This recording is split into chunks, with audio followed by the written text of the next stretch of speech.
नमस्कार। Edu inspire channel आज आपके लिए लेकर आया है कक्षा 12वीं के छात्रों के लिए पुस्तक भास्वती से पाठ नंबर 7, जिसका नाम है नैके नापि समम गता वसुमती। वसुमती यानी धरती, ना गता नहीं गई, एकेन अपि समम किसी एक के भी साथ। पाठ 7 नैके नापि समम गता वसुमती। इस शीर्षक को अलग करेंगे। ना एकेन अपि, नहीं एक के साथ भी, समम माने साथ, गता गई, वसुमती यानी धरती। यह पाठ कवि बल्लाल सेन के भोज प्रबंध नामक एक ग्रंथ से लिया गया है। इसमें मनुष्य के मन में छाए गए लोभ की वजह से जब वो निष्ठुर होकर कोई घृणित कार्य करता है, उसका जिक्र किया गया है। आपने राजा भोज की कहानी अवश्य सुनी होगी। राजा भोज के चाचा मुंज ऐसे ही लालची व्यक्ति हैं जो भोज को मरवाना चाहते हैं। जब उनका मृत्यु काल समक्ष उन्होंने देखा भोज ने, तो एक संदेश दिया अपने चाचा के प्रति। वह श्लोक एक प्रसिद्ध श्लोक है। इस पाठ में आप उसको भी सुनेंगे। तो संस्कृत साहित्य की अमूल्य निधि के रूप में प्रसिद्ध यह श्लोक आपको इस पाठ के अंत में मिलेगा। आइए कथानक शुरू करते हैं। पुरा धारा राज्ये सिंधूल संज्ञो राजा चिरम प्रजाः पर्यापालयत। पर्यापालयत देखिए, इसका अर्थ होता है पालन करता था। कौन पालन करता था? कहने पर जो उत्तर मिले वो होता है कर्तृपद। सिंधूल संज्ञः राजा, एक राजा जिसका नाम है सिंधूल, अपनी प्रजा का पालन करता था बहुत लंबे समय से। कहाँ? स्थान का नाम दिया गया है धारा। धारा नगरी में राजा सिंधूल हुए। राजा सिंधूल ही भोज के पिता हैं। तस्य वार्धक्ये भोज इति पुत्रः समजनी। समजनी शब्द का अर्थ हम देखते हैं, आपका यहाँ दिया गया है। समजनी का अर्थ है उत्पन्न हुआ। कौन उत्पन्न हुआ? तो उसके लिए शब्द दिया गया है पुत्रः, उनका एक पुत्र उत्पन्न हुआ। वार्धक्ये, तस्य वार्धक्ये, जब राजा सिंधूल बहुत वृद्ध हो गए। यदा सह पंचवार्षिकः, पंचवार्षिकस्तदा को अलग करेंगे। पिता ह्यात्मनो, ह्यात्मनो को अलग करेंगे। जराम ज्ञात्वा मुख्य मात्यान्नाहूयानुजम, जब इसको अलग करेंगे तो पढ़ने में आसानी होगी। मुंजम महाबलमालोक्य पुत्रम च बालम संवीक्ष्य विचारयामास। ये शब्द बहुत अधिक वाक्य बड़ा है। आइए इसको हम पहले इसका विभाजन करें। पंचवार्षिकस तदा, देखेंगे आप, पंचवार्षिकः विसर्ग का सा बन गया। ही आत्मनो, ही में जो ई है वो या बन गया यण संधि से। इसी तरह अगला शब्द है मुख्य अमात्यान आहूय अनुजम। 4 शब्दों को अलग अलग किया गया। अब इस वाक्य को आसानी से हम समझ सकते हैं। जब वो बच्चा, किसकी बात हो रही है? भोज, 5 वर्ष का हुआ, तब उनके पिता ने निश्चित रूप से अपनी जरा को ज्ञात्वा जानकर, जरा का अर्थ आप जानते हैं वृद्धावस्था, क्योंकि पुत्र जो है बहुत वृद्धावस्था में हुआ उनके, तो उन्होंने देखा कि मैं बूढ़ा हो रहा हूं, तब उन्होंने ये विचार किया। विचारयामास, क्या देखकर? अपनी बूढ़ी अवस्था को जानकर। पुत्रम बालम संवीक्ष्य, बच्चे को बहुत छोटा देखकर। संवीक्ष्य, देखा उन्होंने कि बच्चा बहुत छोटा है, राजा बनने लायक नहीं है। और जो उनका सहोदर मुंज है महाबलम, वो बहुत बलशाली था, उसको देखकर राजा ने, जब भी कोई चर्चा विचार करते हैं तो हम क्या करते हैं? अपने बड़ों को सामने ले आते हैं। जो मुख्यम अमात्यान, अपने मंत्री जो थे उसके, उनको आहूय उसने बुलाया, और अपने अनुज को मुंज को बलशाली देखकर यह विचार किया। और उन्होंने विचार किया, यद्य अहम राज्य लक्ष्मी भार धारण समर्थम सहोदरम अपहाय राज्यम पुत्राय प्रयच्छामि तदा लोकापवादः। लोक का अपवाद, आइए इसके अर्थ को जाने। लोक अपवाद का अर्थ यहाँ दिया गया है, लिख लीजिए, यहाँ नहीं दिया। लोक का अपवाद यानी जग हसाई। लोक माने जग और अपवाद माने हंसना। लोग हंसेंगे, कब हंसेंगे? सहोदरम अपहाय, मेरा जो भाई है यदि उसको छोड़कर, पुत्राय राज्यम प्रयच्छामि, यदि मैं अपना राज्य बेटे को दे देता हूँ। अब उनका जो सहोदर है उसके लिए शब्द आया है राज्य लक्ष्मी के भार को धारण करने में जो समर्थ हैं, वो बलशाली भी है। ऊपर आया महाबल, उनका बल बहुत अधिक है और वो राज्य लक्ष्मी का जो बोझ है उसको धारण करने में सर्वथा समर्थ हैं। और बच्चा, उनका पुत्र बहुत छोटा है। तो अगर मैं अपने बच्चे को राज्य दूंगा तो एक तो जग की हसाई होगी, जग में हसाई। दूसरा, बालम में पुत्रम मुंजा, राज्य लोभ लोभाद विषादिना मारयिष्यति, मार डालेगा। कौन मार डालेगा? तो कर्ता पद है मुंज, छोटा भाई मार डालेगा राज्य के लालच के विद्या। इसको अलग अलग करेंगे, देखिए पीछे इसका अर्थ दिया है। राज्य के लालच में नहीं दिया, लिख लीजिए। राज्य के लोभ, लोभ माने लालच से। विषादी, विषादी का अर्थ होता है दुखी। जो मुंज है दुख के कारण से कि मुझे राज्य नहीं दे रहे, अपने बच्चे को राज्य दिया जो छोटा है, जब मैं नहीं रहूंगा तो ये राज्य के लोभ से इसको मार डालेगा।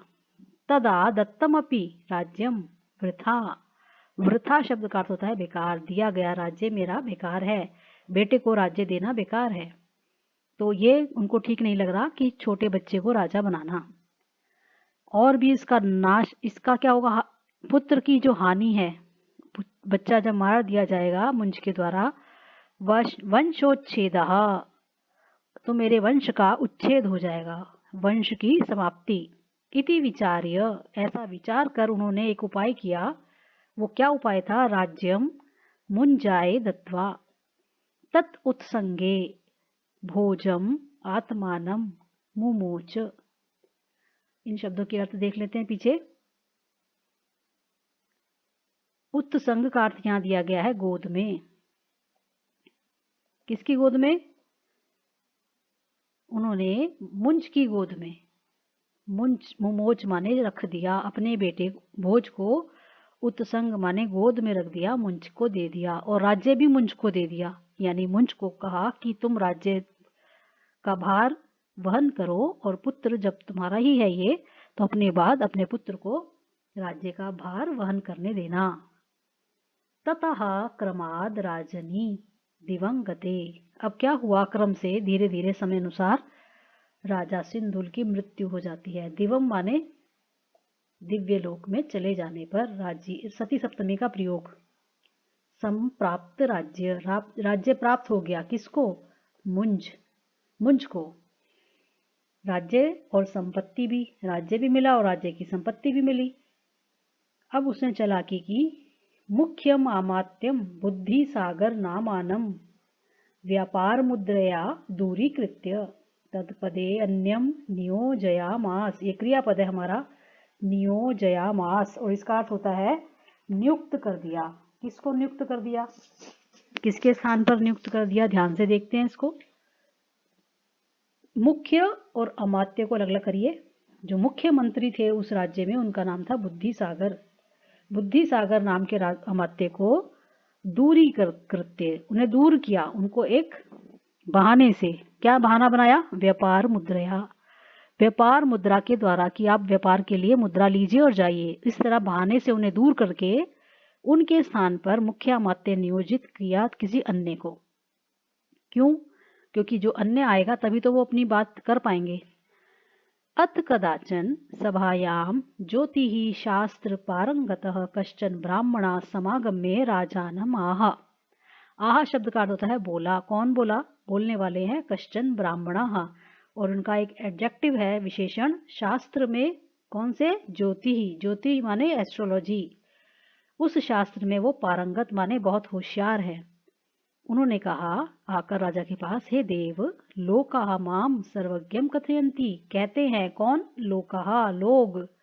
माम मुझे, सर्वज्ञम सब कुछ जानने वाला, तत्किमपि यथेच्छम पृच्छ, पृच्छ माने पूछो आप, क्या, किम अपि जो भी तुमको इच्छा हो, यथेच्छम अव्यय भाव समास है यहाँ, इच्छा के अनुसार।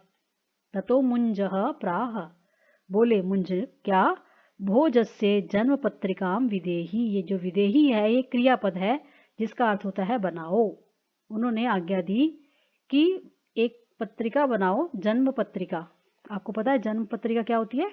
होरोस्कोप, जिसमें हमारा ग्रह नक्षत्र लिखा होता है, जन्म का क्या ग्रह था, नक्षत्र था इत्यादि।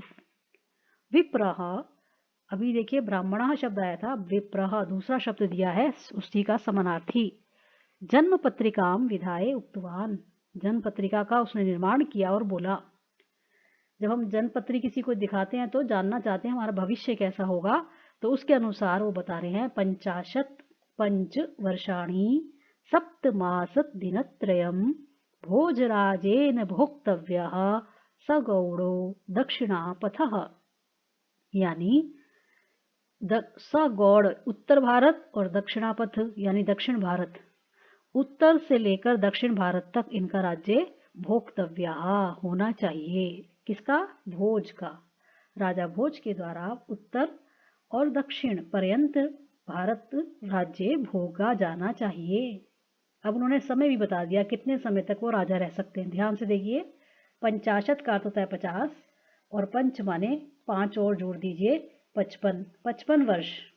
सप्त माने 7 महीने, ये महीने बता रहे हैं और दिन बता रहे हैं 3। 55 वर्ष 7 महीने और 3 दिन तक इनके द्वारा राज्य भोगा जाना चाहिए। कहाँ तक? केवल धारा नगरी तक ही नहीं, बहुत बड़ा राज्य होगा इनका, उत्तर और दक्षिण भारत सर्वत्र। अब क्या हुआ? इस भविष्यवाणी से निराश हो गए मुंज। तो लिखा है यहाँ, भोज विषयिणीम इमाम भविष्यवाणीम निशम्य श्रुत्वा, निशम्य का अर्थ है श्रुत्वा, मुंजः विच्छाय वदनः अभूत। इसको अलग अलग करेंगे, विच्छाय वदनः और अभूत।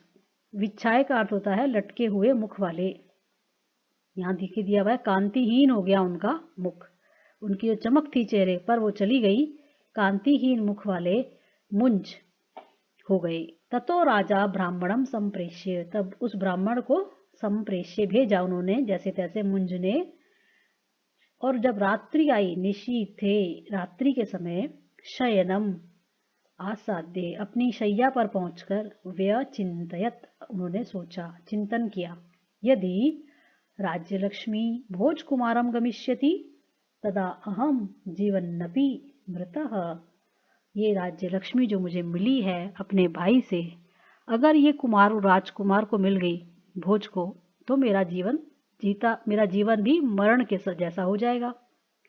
ततश्च, और उन्होंने कुछ नहीं खाया, अभुक्त एव, बिना कुछ खाए पिए, अकेले, किमपि चिंतयित्वा, कुछ सोचते रहे, ऐसे ही सोच विचार में डूबे रहे। और उन्होंने समाकारितवान, बुलवाया, किसे? वत्सराज को। इनका नाम है वत्सराज और ये हैं कौन? बंग देश के अधीश्वर, बंगाल के राजा। वत्सराजः धारानगरीं संप्राप्य, जैसे ही वो धारानगरी में आए तो उन्होंने राजा के उचित प्रणिपत्योपविष्टा, प्रणाम इत्यादि किया और बैठ गए। राजा सौधम निर्जनम विधाय, उन्होंने करवा दिया निर्जन, कि सब लोग चले जाओ, खाली करवा दिया अपने महल को, सौधम। और उनसे एकांत में बोले, त्वया भोजो भुवनेश्वरी विपिने रात्रौ हंतव्या, हंतव्या माने मार दिया जाए। कौन? भोज, भोज को मार दिया जाए भुवनेश्वरी के जंगलों में रात्र के समय। छिन्नम च तस्य शिरः, और जब उसका सिर कटा हुआ हो, मत पार्श्वे अंतःपुरम आनीतव्य, तो उसका कटा हुआ सिर अंतःपुर में मेरे पास लाया जाए। एतन निशम्य, निशम्य शब्द पहले आ चुका, सुनकर जो वत्सराज थे बंगाल के राजा, उत्थाये नृपम नत्वा प्रावोचत, खड़े हुए राजा को नमस्कार करके बोले, यद्यपि देवादेशः प्रमाणम, आपका आदेश सिर पर है हमारे, लेकिन पुनरअपि किंचित वक्तु कामो अस्मि, वक्तु कामो और अस्मि को अलग अलग करेंगे, तो बनेगा वक्तु कामः अस्मि। इसका अर्थ होता है मैं कुछ कहना चाहता हूँ। क्या कहना चाहते हैं वो बताना चाहते हैं सा अपराधम अपि मे वचः क्षंतव्यम, मेरे वचनों को माफ किया जाए यद्यपि अगर मैं कोई अपराध करूं। हे देव पुत्रवधः न कदापि हिताय भवति इति। ये इन्वर्टेड कॉमास के शब्द है कि हे देव, पुत्र का जो वध है, अपने बच्चे के समान जो भोज है उसका वध करना, ये हमारे लिए हितकर नहीं है, ऐसा उन्होंने कहा। तो हमारा ये पाठ का एक भाग समाप्त हुआ। इसका शेष भाग हम अगले कांड में देंगे। तो आपको ये पाठ कैसा लगा? अपने सुझाव हमें लिखकर अवश्य भेजें।